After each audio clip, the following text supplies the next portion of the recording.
Pinuntirya sa cleanup drive ng gobyerno at ilang grupo ang mga esterong konektado sa Manila Bay.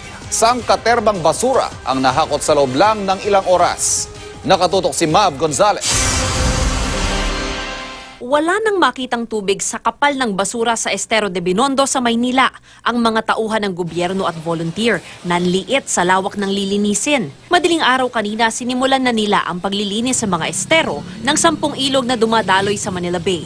Inikot ng mga opisyal ng DENR, DILG, MMDA at DOT ang cleanup sa 145 na barangays. Sa Estero de Magdalena, nagtulong-tulong sa paglilinis ang mga taga-Pasig River Rehabilitation Commission. Samot-saring basura ang nakuha, gaya ng plastic, styro at bote. Sabi ng barangay, tuwing Sabado may clean-up drive sila. Pero nahihirapan sa mano-manong paghahakot sa mga basura sa ilalim ng tubig. May ilang residente pa rin nakatira sa tabi ng estero at naghihintay ma-relocate. May iba po kasing pasaway.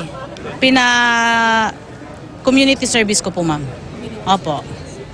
Para alam nila sa sarili nila na pag nagtapon ako uli, maglilinis uli ako. Naglagay ng net sa ilalim ng tulay para mas madaling maipon at mahakot ang basura. Sa katabing Estero de San Lazaro, mga tauhan ng BFP ang nanguna sa paglilinis. Sinasakay sa balsa ang mga nahakot na basura bago hakutin ng dump truck. Matapos ang 2 oras, wala na ang mga basurang nakalutang dito. Nilinis din ang iba pang estero. Sa Navotas, may mga basura sa Pampang, pero may mga residente na nagsiswimming. Nasita sila at pinaahon.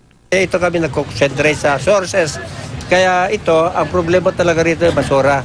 At saka yung coliform na nanggagaling sa mga informal sectors.